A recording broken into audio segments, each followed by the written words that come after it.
Assalamualaikum warahmatullahi wabarakatuh. Ketemu lagi dengan saya di Gumilang Code. Kali ini kita akan masuk ke materi CRUD Laravel ya. Atau CRUD sendiri merupakan singkatan dari create, read, update, dan juga delete. Sebelum kita membuat CRUD, alangkah baiknya kita merapihkan dulu ya direktori yang ada pada views. Dan di sini kan untuk file kategori .blade.php ini kan menyatu ke dalam view, dan nantinya kita akan merasa bingung karena di dalam view ini tidak cuma ada kategori ya. Di sana ada banyak sekali fitur yang diantaranya adalah product, user, kemudian order, dan lain sebagainya. Nah, makanya di sini kita perlu memanage si view ini menggunakan directory. Dan di sini kita akan coba buat directory baru di bagian view yang kita beri nama direktorinya yaitu kategoris. Nah, kemudian kita akan pindahkan si file kategori.blade.php ini ke dalam direktori kategoris. Ini kita move. Maka si kategori.blade.php akan berada di dalam folder kategori. Nah, sekarang berarti kita perlu rubah juga pada bagian kategori controller ya. Dan di sini untuk return view-nya berhubung pada bagian view ini dia terlebih dahulu memasuki folder kategoris, maka di sini kita perlu mencantumkan si nama foldernya terlebih dahulu. Yang pertama kita tuliskan ya nama foldernya. Nah, setelah itu kita cantumkan si nama filenya ya menggunakan titik seperti ini. Jadi di sini artinya kita akan mengarahkan ke view dengan folder kategoris, dan di dalamnya ada file kategori.blade.php. Nah, bagaimana jika folder ini berada pada dua folder ya setelah view gitu. Misal ada folder yang namanya page gitu. Page, kemudian di dalamnya ada kategori, folder kategori, dan baru di dalamnya ada file kategori. Nah, yang pertama berarti di sini kita tentukan dulu ya. Misal tadi kan di dalam directory page gitu, yang dimana di dalamnya ada directory lagi yang namanya kategori, dan juga baru kita mengakses si file kategori.blade.php nya. Jadi untuk mengetahui di dalam folder mana file kita berada, itu kita memisahkannya menggunakan titik. Nah, anggap saja titik ini itu sebagai slash seperti ini ya, itu sama. Nah, seperti ini. Tapi di Laravel kita menggunakan titik sebagai penunjuk arah folder. Nah, di sini kita akan coba ubah si nama file kategori.blade.php ini menggunakan index aja ya. Jadi biar sesuai dengan metode yang kita punya pada bagian controller. Nah, kita enter. Pada bagian kategori controller juga tentunya ini kita akan ubah menjadi index. Nah, untuk public function index maka dia akan mengarah ke file index.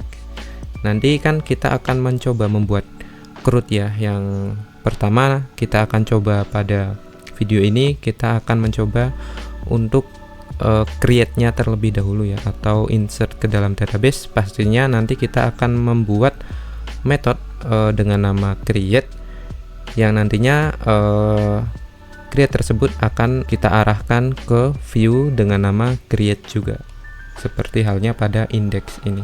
Oke, sekarang kita langsung aja buat fitur create pada Laravel.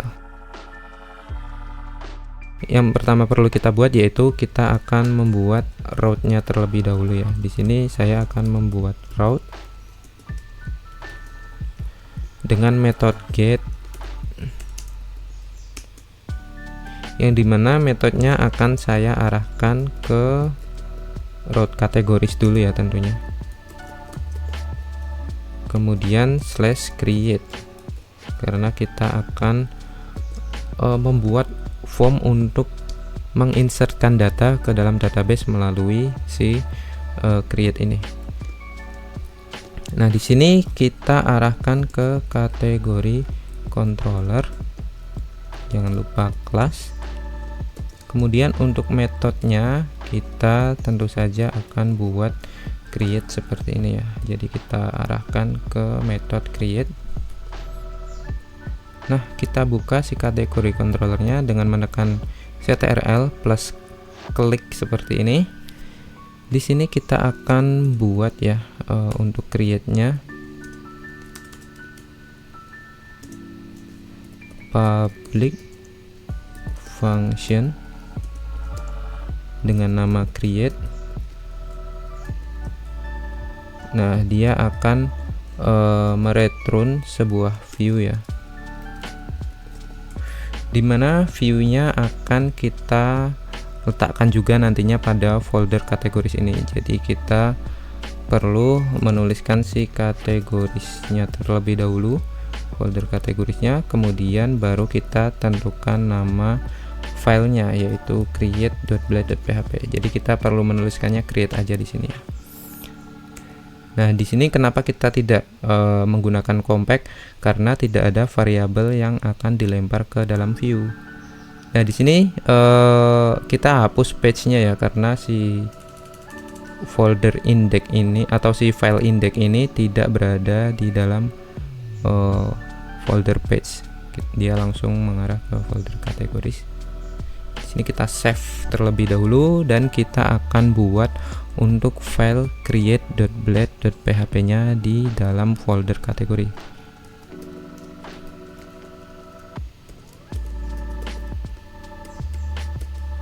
Nah, seperti ini. Nah, kemudian untuk codingannya kita akan coba copy aja ya, yang di sini dimana sudah terinstall Bootstrap melalui CDN. Jadi kita di sini bisa kontrol aja dari file index.blade.php pada directory kategoris. Kemudian kita paste. Nah, di sini kita akan ubah untuk title-nya yaitu halaman create. Nah, kemudian di sini kita tuliskan aja ya form data kategori seperti ini. Kita hapus dulu untuk tabelnya ya. Dan di sini kita akan buat sebuah form ya. Nah, untuk formnya sendiri nanti mungkin saya akan menggunakan sebuah card yang disediakan oleh Bootstrap. Di sini kita cari dulu untuk cardnya. Nah, ini dia. Kita akan pakai card yang paling sederhana ya, yang ini aja, card body namanya. Oke, di sini kita copy, kita paste. Kemudian kita rapihkan sedikit ya. Nah, kalau dirapikan secara manual ini kan rada ribet ya. Jadi di sini saya menginstal sebuah ekstensi atau extension berupa Beautify seperti ini ya. Nah, Beautify seperti ini, atau teman-teman bisa menggunakan juga yang namanya Prettier ya sebagai formatter. Nah, Prettier seperti ini bebas ya, terserah teman-teman mau menggunakan yang mana. Nah, untuk cara penggunaannya sendiri di sini saya akan menekan tombol Ctrl Shift P, kemudian di sini ada Beautify, lalu kita enter dan kita pilih formatnya sebagai HTML, maka dia akan rapih secara otomatis. Oke, nah kemudian di dalam card sendiri saya akan yang pertama-tama saya akan membuat sebuah form terlebih dahulu. Di sini untuk formnya pastinya kita akan menggunakan metode post karena kita akan menginsertkan data ke dalam database ya. Nah, untuk actionnya kita kosongi dulu ya untuk pertama-tama. Kemudian di dalam formnya sendiri kita perlu membuat sebuah inputan ya. Nah, pada Bootstrap sendiri untuk inputan itu biasanya saya menggunakan yang namanya form control seperti ini. Nah, kita akan ambil salah satu sampel ya. Di sini kita akan ambil yang email address ini. Kita copy, kemudian kita masukkan ke dalam form seperti ini. Tentunya di sini saya akan menggunakan Beautify untuk merapihkan si kode inputannya. Nah, untuk ID-nya sendiri ya kita akan ganti ya. Di sini kita akan ganti menggunakan ID dengan nama name aja gitu ya. Nah, caranya biar dia bisa mengganti secara seksama seperti ini saya Ctrl Z terlebih dahulu. Yang pertama-tama kita bisa blok ya teks yang sama seperti ini. Kita akan blok di sini, kemudian kita tekan Ctrl D, maka dia akan menyeleksi dua kata yang sama dan kita bisa ganti secara bersamaan dari hasil teks yang sudah diseleksi tersebut. Kita ganti menggunakan nama name. Kemudian untuk tipenya kita akan ubah menjadi teks, dan untuk labelnya kita ubah menjadi nama kategori seperti ini. Untuk placeholder kita juga akan buat masukkan nama kategori seperti ini. Oke, sekarang kita akan coba cek dulu untuk tampilannya, yang dimana kita akan arahkan ke root / kategori / create ya. Sini / kategoris / create. Nah, kita buat seperti ini. Nah, di sini kita sudah muncul form yang sudah kita buat tadi ya. Ini kita bisa ada inputan nama kategori dan juga dengan placeholder masukkan nama kategori. Nah, tak lupa di sini kita menambahkan sebuah button ya. Di mana tadi? Nah, create di sini ya. Kita akan menambahkan sebuah button ya, yang tentunya buttonnya itu akan kita ambil juga dari Bootstrap. Di sini kita akan coba cari button yang ada pada Bootstrap. Nah, di sini ada button ya. Kita akan gunakan button primary ini. Jadi kita ambil saja kodenya dan kita paste pada bagian sini. Nah, untuk tipenya nantinya kita akan menggunakan submit ya, karena kita akan menyubmitnya ke dalam controller, lebih tepatnya ke kategori controller dengan metode store. Nah, untuk nama buttonnya sendiri kita akan ubah ya, jangan primary tapi kita akan buat dia menjadi simpan seperti ini. Kemudian kita coba cek lagi pada halaman create. Nah, button simpan sudah muncul di sana. Nah, di sini kan kita mempunyai action ya. Nah, kita tidak tahu nih actionnya akan diarahkan kemana. Nah, nantinya action ini akan kita tangkap melalui controller ya. Nah, untuk menangkap si inputan apa aja yang kita submit, nanti kita akan buat satu controller di sini bernama store. Kita akan buat route-nya terlebih dahulu ya. Route. Nah, untuk metodenya sendiri, kalau kita lihat pada bagian formnya di sini kan kita menggunakan metode post. Nah, jadi di sini kita perlu mendefinisikannya sebagai post juga. Nah, seperti ini. Kemudian untuk nama root-nya yaitu kategoris. Nah, seperti ini aja ya untuk nama root-nya, dan kita akan arahkan ke dalam kategoris controller. Kategori controller, jangan lupa kelasnya. Kemudian kita arahkan ke metode yang namanya store. Seperti ini. Kemudian jangan lupa titik koma. Nah, ini apa enggak bentrok nih antara kategoris yang ini dan juga kategoris yang ini?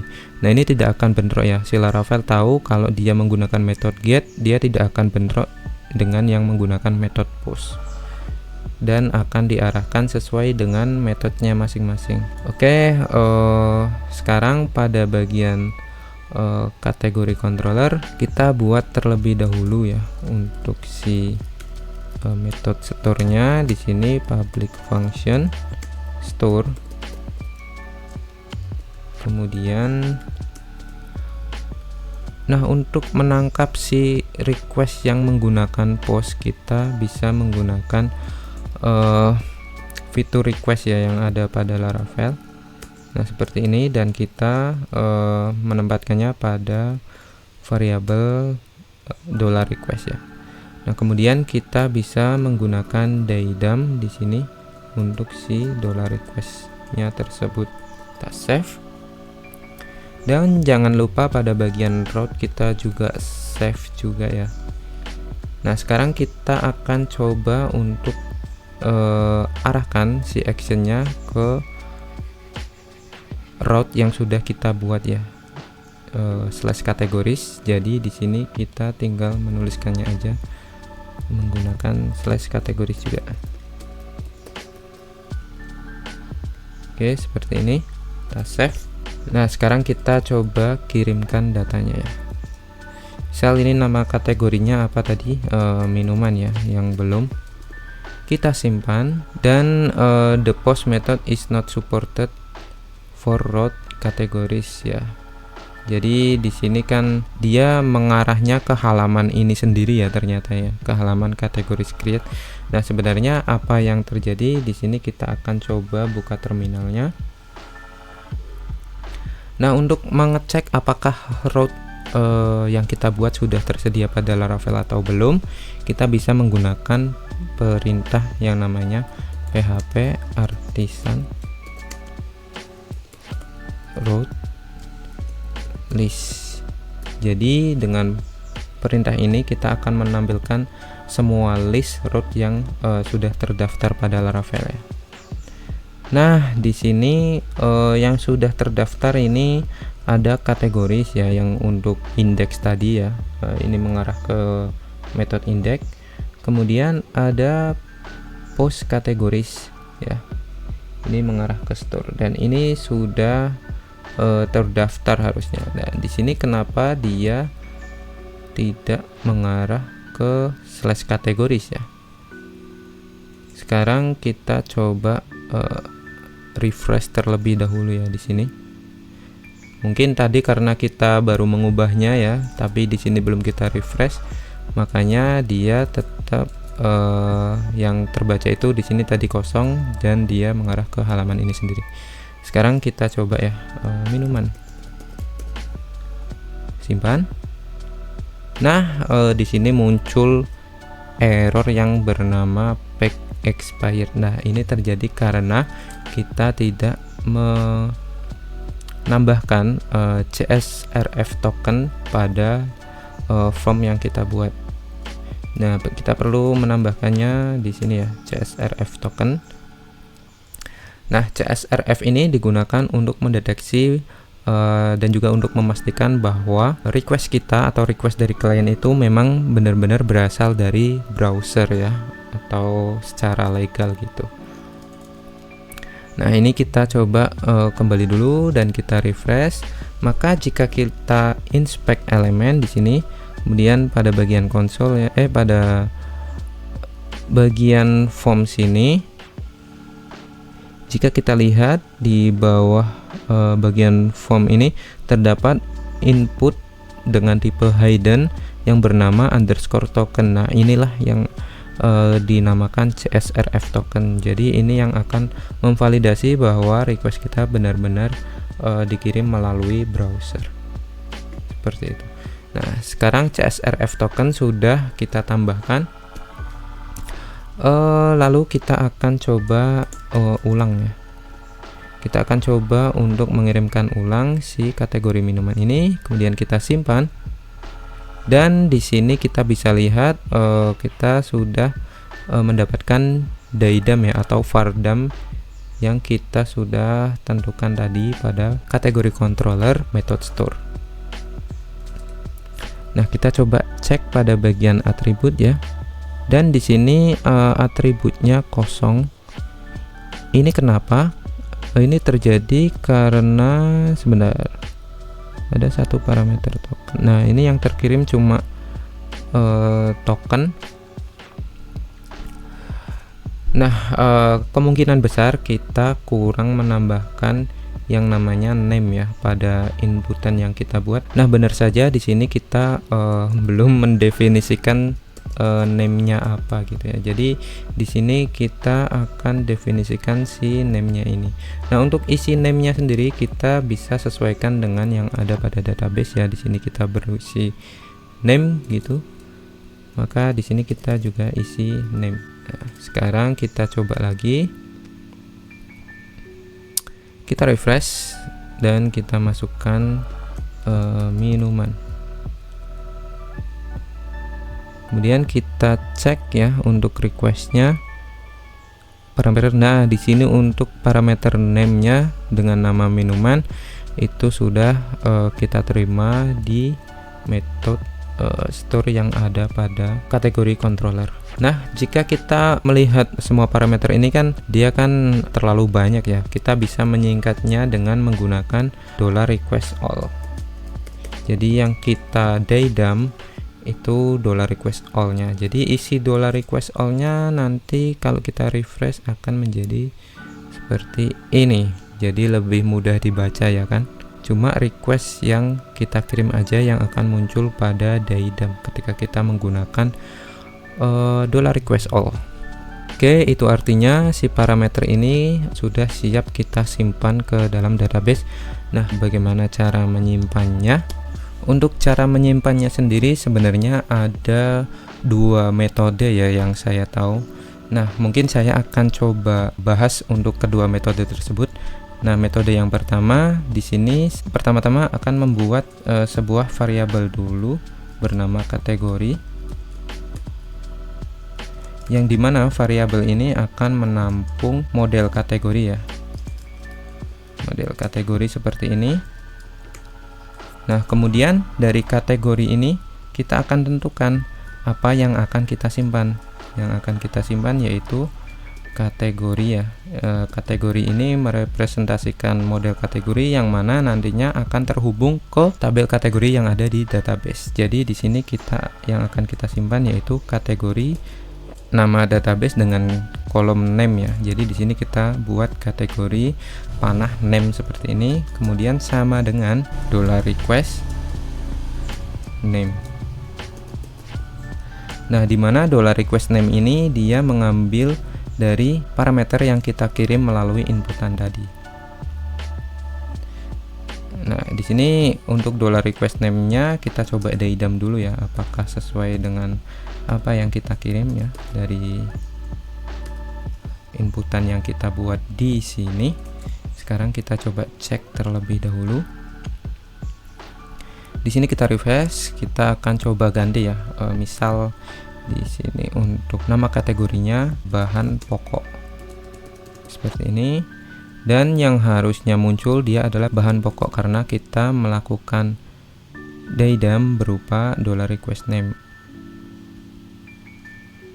Oke, di sini sudah ya untuk yang pertama variabel kategori itu untuk memanggil si model kategori yang terhubung dengan tabel kategori pada database kita. Nah, kemudian apa yang akan kita simpan? Yang akan kita simpan yaitu dari kolom name yang ada pada database.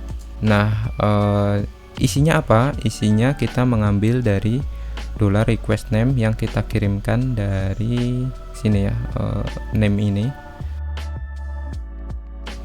Nah, kemudian untuk menyimpannya sendiri kita cukup menuliskan seperti ini ya, kategori save. Nah, seperti ini. Maka secara otomatis nantinya data kategori tersebut akan tersimpan. Nah, sekarang kita akan coba ya. Kita akan coba di sini. Kita kembali dulu.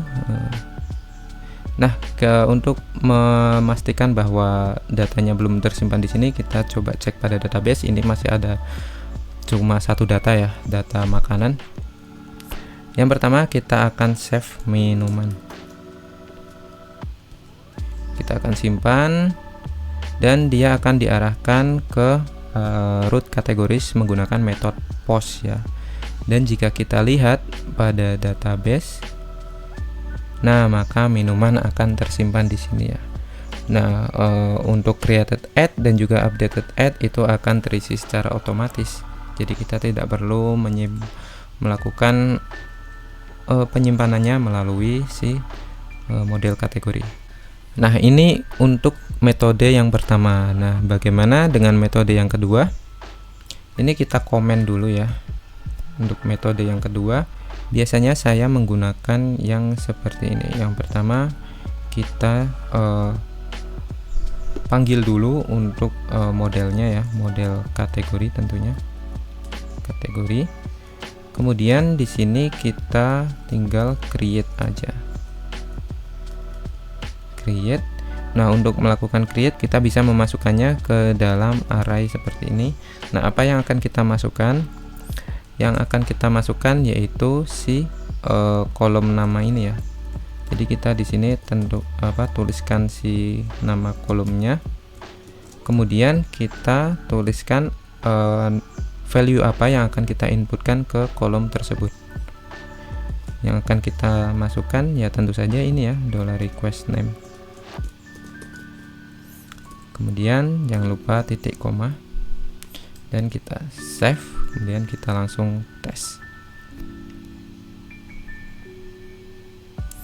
Di sini kita refresh ulang dulu ya.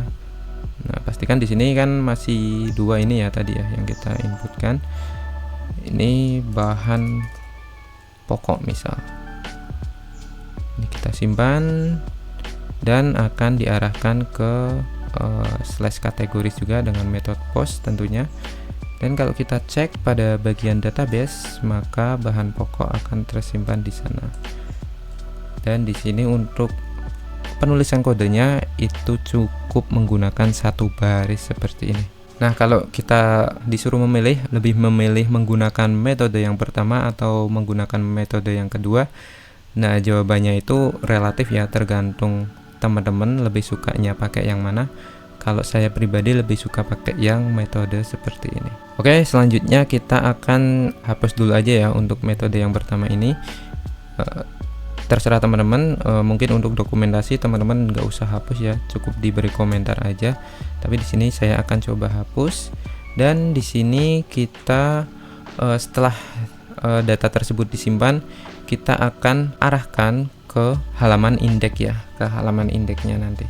Jadi di sini saya akan return redirect. Jadi redirect ini berfungsi untuk mengarahkan ke halaman mana ya setelah kita melakukan apa di sini gitu. Jadi fungsi redirect ini untuk mengarahkan ke halaman website yang mau kita tuju. Nah, kita akan mengarahkannya ke mana nih?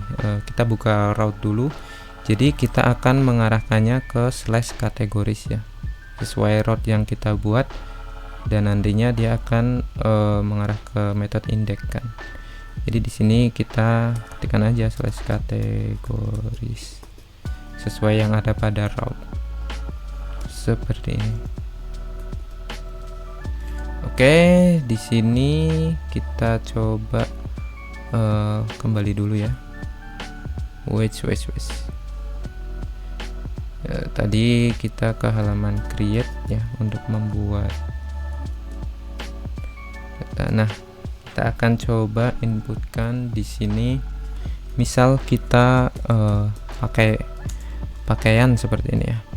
Nah, ketika kita simpan harusnya dia langsung mengarah ke halaman indeks ya, indeks kategori atau ke route kategoris ini.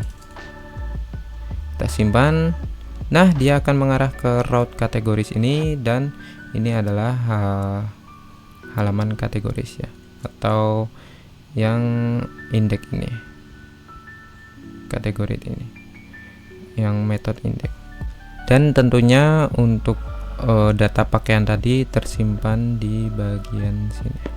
Nah, kemudian kita akan menambahkan sebuah alert ya di sini ya. Apabila kita sudah berhasil menyimpan suatu data gitu, maka di sini akan muncul semacam alert atau notifikasi bahwa kita berhasil menyimpan data tersebut. Kembali lagi kita akan menggunakan Bootstrap di sini dan kita akan cari untuk alert.